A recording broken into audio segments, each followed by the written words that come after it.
Getting that true dark trap sound is something most producers struggle with. I know I did for years. After tons of trial and error, I've developed a specific formula that fixes the boring melody problem for good. In this video, I'm breaking down my step-by-step process for making dark trap melodies in Ableton Live 12. And don't worry, if you use FL Studio, Logic, or any other DAW, all of these concepts apply to you as well. Now let's hop into Ableton and get started.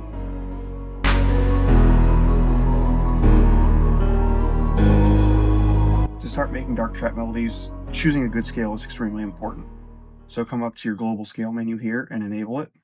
And then choosing any minor scale will be good for dark melodies because they tend to provide a sadder tone, where major scales tend to be happier. I'm going to use D sharp Phrygian for this melody because it utilizes a lot of half steps, which make the sounds between notes a lot darker. Start by making an 8-bar MIDI clip, highlight your range, and then hit Control-Shift-M. And then since it's long, your grid is going to be really small like this, so you can come over to the piano roll side and then drag left or right to open it up. And I usually like to do about a scale and a half. And then you come over to this top right corner and change your grid size to about 1/8 to make it easier to work with. Now I'm going to hit B to enable my pencil tool, and then pencil in some type of energetic top line melody.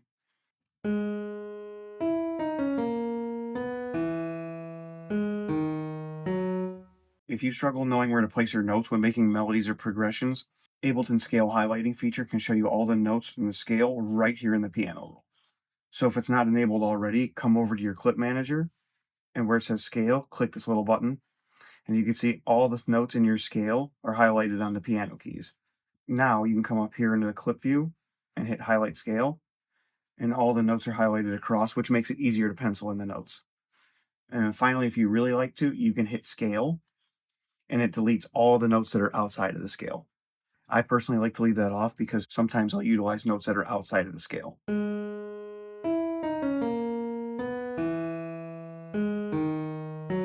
And you can see by utilizing these half steps here and here, it makes the sound feel a little darker. Step 2 is to build a chord progression. The main chord progression adds the body and supports the top line melody. Without it, everything might end up feeling weaker. I like to try to find a progression of root notes to build chords around.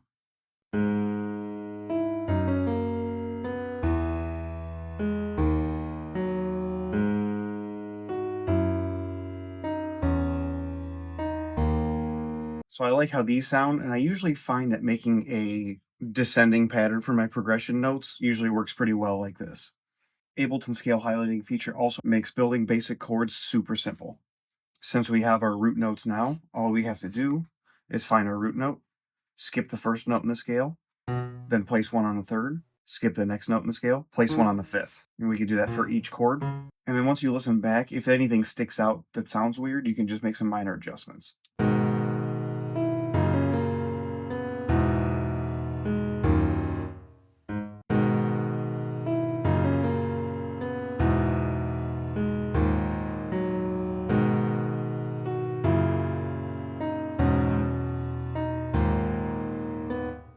And the next thing I like to do is grab my root notes, and I like to duplicate those down 1 octave.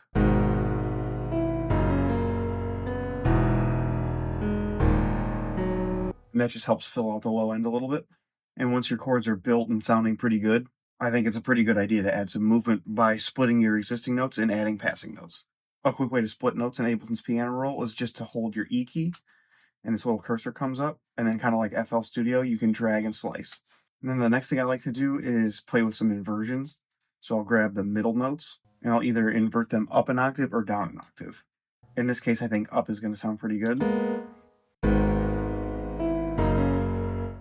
And then we're going to have to kind of rework our melody a little bit.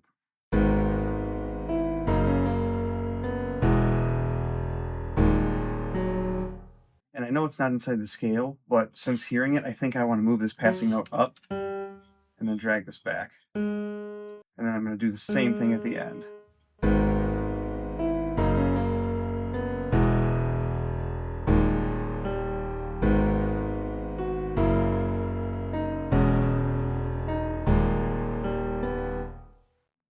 And then we're going to get rid of that one and just extend that out. Step 3 is to make a good counter melody. A good counter melody isn't something complex or aggressive. I like to think that the less is more strategy is key here. I'll typically make something like an arpeggiated melody, or a smoother progression with longer sustained notes.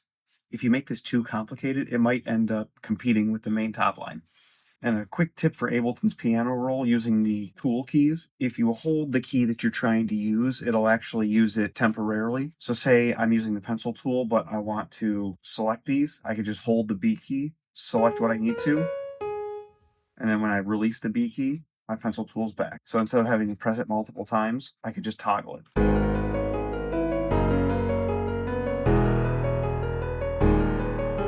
Step 4 is sound selection and layering. This step is extremely important because the wrong sounds can instantly break your melody, making it feel boring, dull, or not dark at all. A good dark piano is always a staple in dark trap beats, but you can also use things like bells, plucks, strings, plucked strings, mallets, or gritty synths. I usually like to keep the original melody the way it is with the piano and then layer more sounds in. Okay. So I'm going to duplicate my clip, and then in the piano layer, I'm going to remove the counter melody because that's a little too bright and we don't want that. I'll go down into our duplicate, and then we'll make this one just a counter melody. So let's try to find a good sound for that. Probably something bright and airy that's not going to be too aggressive. And then here, I think I might actually bump these up a whole octave to make them a little brighter.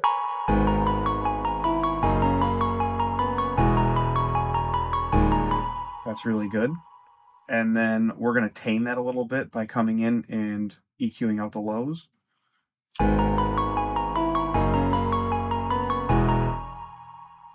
And then the same thing with the highs. We'll kind of box it in a little bit. I'm going to add a reverb to that. And I'm going to turn the mix pretty far up to kind of space it out.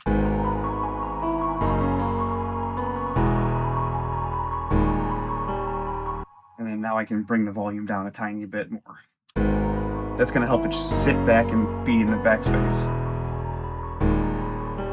Now let's find something to layer in that can complement that piano. So this preset from Cloud Supply sounds really good.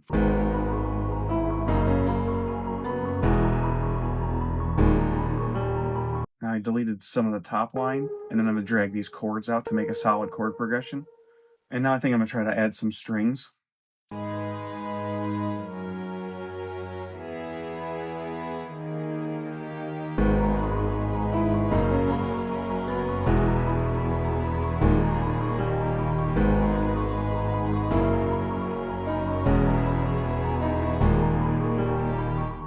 And then finally, I think I want to find a respace to really fill out the low end. So I'm going to duplicate the strings patch, and I'm going to utilize these root notes. So I'm going to highlight everything but those, and we're going to delete that.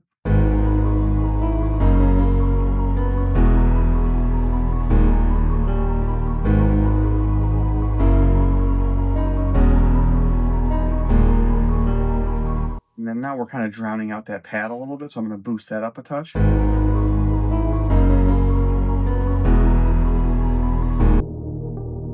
Now, step 5 is ear candy. Adding things like textures, transitions, and accents can help add that final polish to the melody and keep your ears interested as it plays out. Some of the best ear candy elements to add are short one-hit accents. They're usually pretty sparkly and digital sounding. If you like the way this melody's starting to turn out, head over to djcontour.com and sign up for my Grim Trap Bundle waitlist. It's a full suite of over 1,000 samples, including melodies just like this. Every sound is custom made specifically for trap beats, and if you sign up to the waitlist now, you'll receive a hefty launch day discount. Let's sample some of the accents from that kit so far.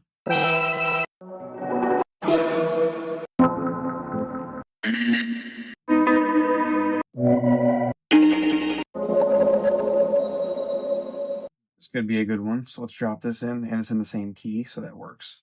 And then I'll duplicate on the second half, and then we'll pitch it up an octave.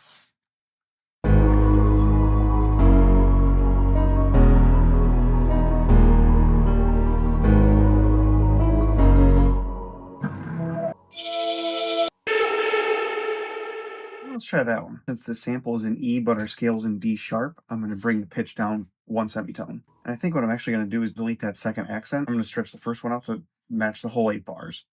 So you could do that by hitting Shift and then dragging. And then I'm going to bring this one over, and then we're going to do the same trick that we tried with this. Open it up, and bring the pitch up an octave for the second half.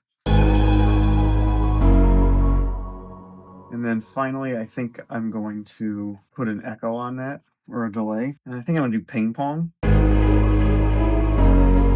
And then I'm gonna drag the dry wet down to about 30%.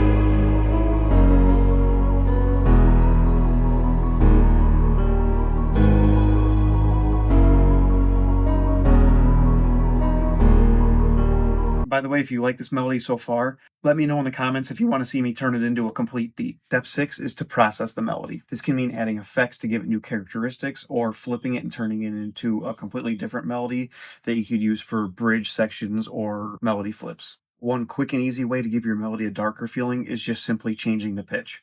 So I've rendered out my whole melody, and I'm going to go to our pitch wheel.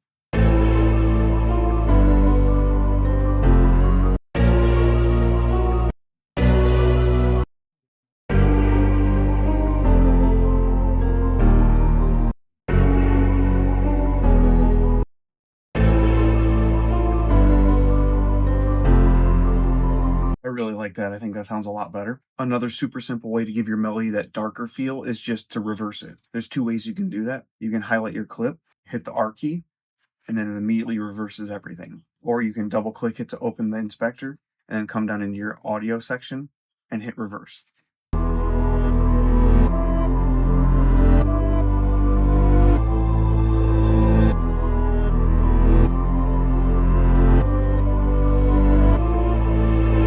You can immediately feel how that gives it that darker feeling as everything swells up. Adding effects and processing your melody is a good way to make it pop and stand out a little bit. I've really been liking OTT lately, so I'm going to grab that and drag it on my melody. And then I'm going to bring the dry wet amount down to about 30%.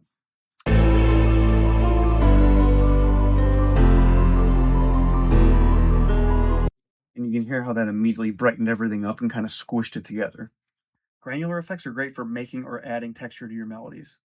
You can use these to make textures out of your actual melody to layer in, which will always work well since it actually came from the melody you're trying to support.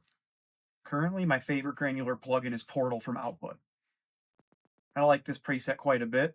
I'm going to highlight this melody and I'm going to bounce it to a new track. And then to start, I'm going to come down to this area where this gap is from the delay, and I'm going to slide everything back.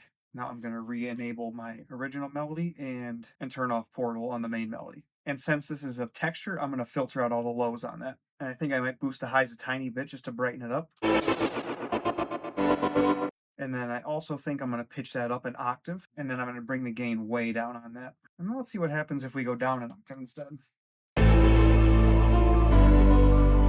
Now you can see how it adds a subtle texture to the bottom without overwhelming it. And if I turn it off,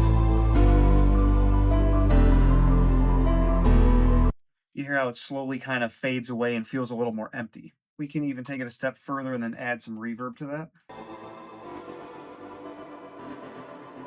And then bring our delay down.